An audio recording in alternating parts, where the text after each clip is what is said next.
This lesson is congruent triangles. We're going to learn about working with congruent triangles, how to name and label them, how to match up the corresponding parts. So let's get to it.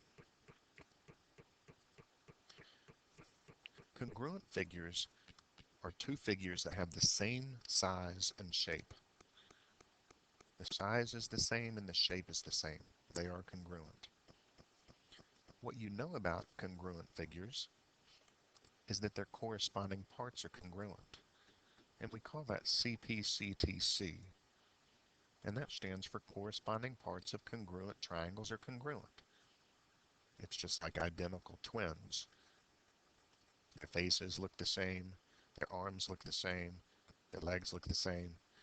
Each of their corresponding parts looks the same, and the same is true for congruent triangles.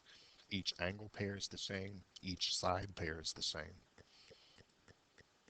So two triangles are congruent if and only if their corresponding parts, the angles and the sides, are congruent.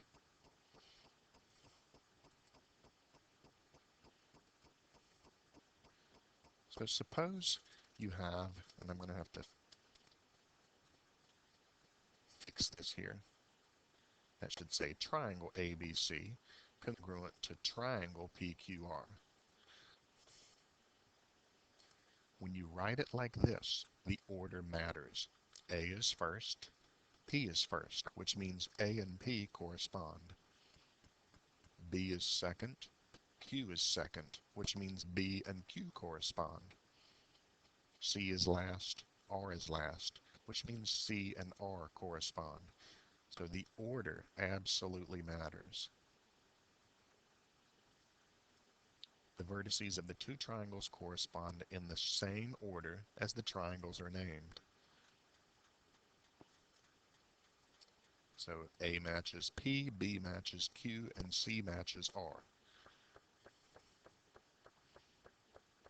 Based on that, their corresponding sides and angles are congruent.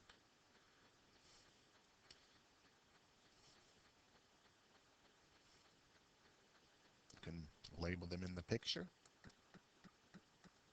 and you can write it out. Angle A is congruent to angle P, angle B is congruent to angle Q, and angle C is congruent to angle R. And the segments match too. Notice, for example, segment AB is the first two letters. It matches the first two letters, P and Q. Segment BC is the last two letters. It matches the last two letters, Q and R. And segment AC, that's first and last, and that matches first and last, P and R. So use the congruency statement to match up the corresponding sides and angles. The order absolutely matters when you write these things.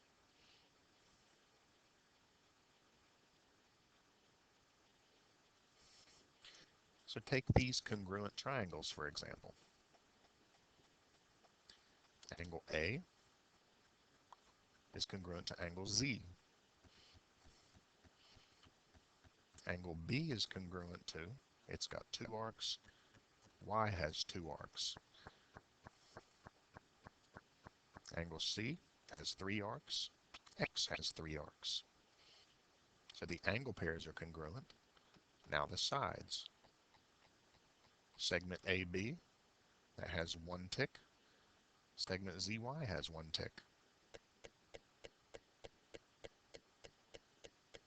Segment BC is congruent to segment YX, two ticks and two ticks. Segment AC has three ticks, and segment XZ has three ticks. So match up the corresponding parts appropriately. So since all pairs of angles are congruent and all pairs of sides are congruent, you know that the triangles are congruent. So triangle ABC is congruent to triangle ZYX because A matches Z, A is first, Z is first. B matches Y, B is second, Y is second. C matches X, C is third, X is third. It doesn't matter what order you put the first triangle in.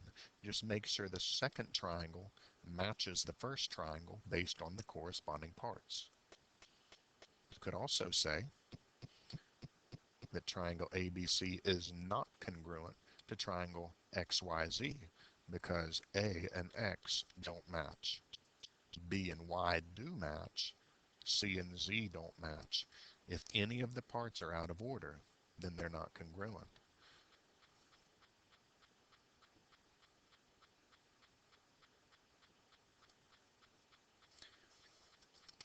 Let's do this example. When referring to congruent triangles or polygons, you must name the corresponding vertices in the same order.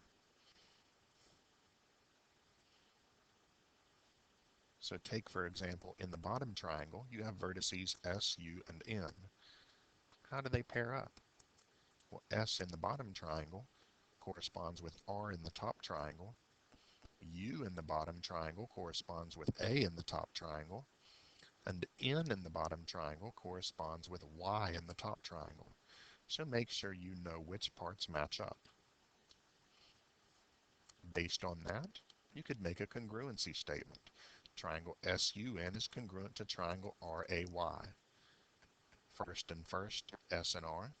Second and second, U and A. Third and third, N and Y. It doesn't matter how you write the first statement. Make sure, though, that the second statement, the second triangle, corresponds with the vertices of the first triangle. You could also write it this way.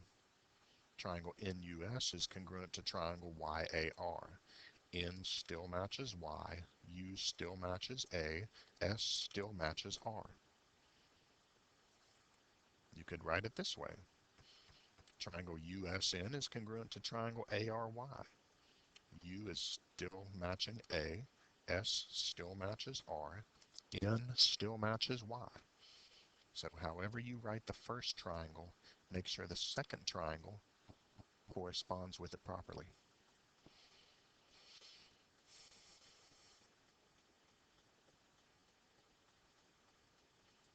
If you slide, flip, or turn a triangle, the size and shape do not change. These transformations are called congruence transformations.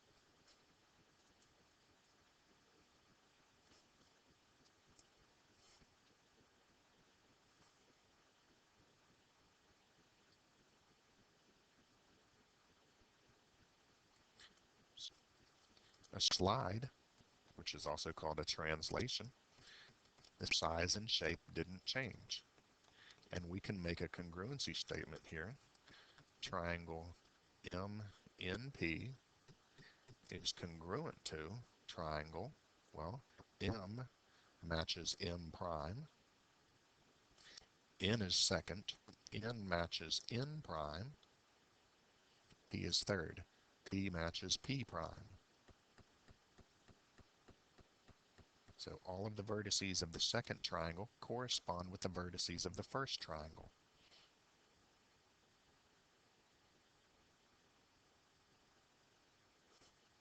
A flip or reflection, those are congruent triangles as well. The triangle on the left, we could call it triangle ABC. That's congruent to the triangle on the right. A is the first letter. A in the left triangle corresponds with A in the right triangle. B in the left triangle corresponds with B prime in the right triangle. C in the left triangle corresponds with C in the right triangle. Sometimes the vertices can be the same vertices, but the two triangles you can see are different triangles.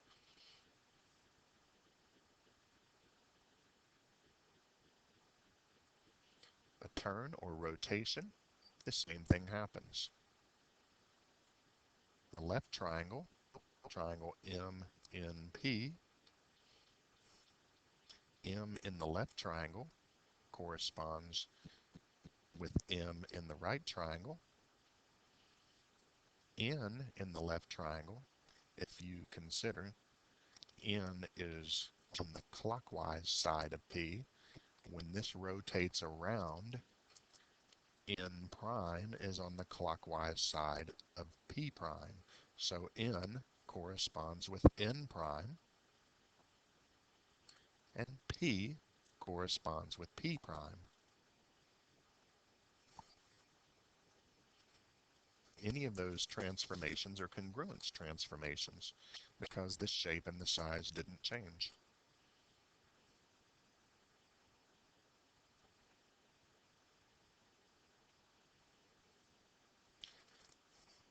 Identify the congruent triangles in each figure. Well, these two triangles are congruent. You can see because all three pairs of angles are congruent and all three pairs of sides are congruent. So, pick a way to name the first one. You can call it triangle ABC, and that's congruent to triangle. Well, A is first. One arc matches one arc. That's D. B is second. Two arcs matches two arcs. That's R. C is third. Three arcs matches three arcs. That's S. There's lots of ways to write this correctly, but just make sure, however you write the first triangle, match the vertices of the second triangle.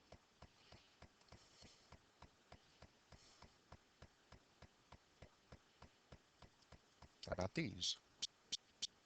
You can see that all three angle pairs are congruent and all three side pairs are congruent, so the triangles are congruent. Triangle LMN is the left-hand triangle, and that's congruent too. Well, L is first, that's a one arc. Q is one arc. M is second, two arcs. T is two arcs. N is third, three arcs, three arcs. So those two triangles are congruent.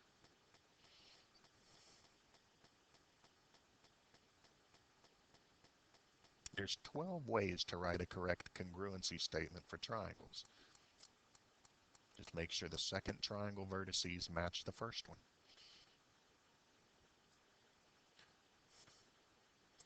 What if they just give you the congruency statement? Triangle CDE is congruent to triangle GHF. Well, let's draw the triangles, label the picture, and then write out the corresponding congruent angle pairs and the corresponding congruent side pairs. So let's draw the triangles first. Then we'll label the sides and angles.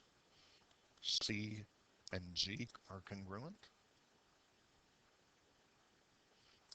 D and H are congruent. E and F are congruent.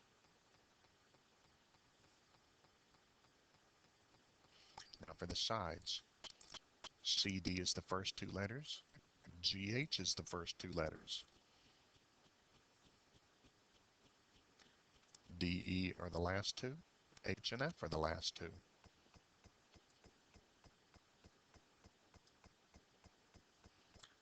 C and E first and last, G and F first and last.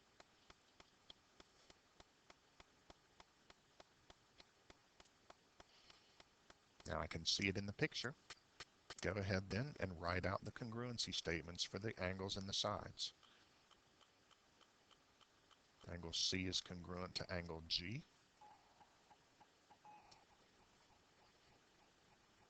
Angle D is congruent to angle H. And angle E is congruent to angle F.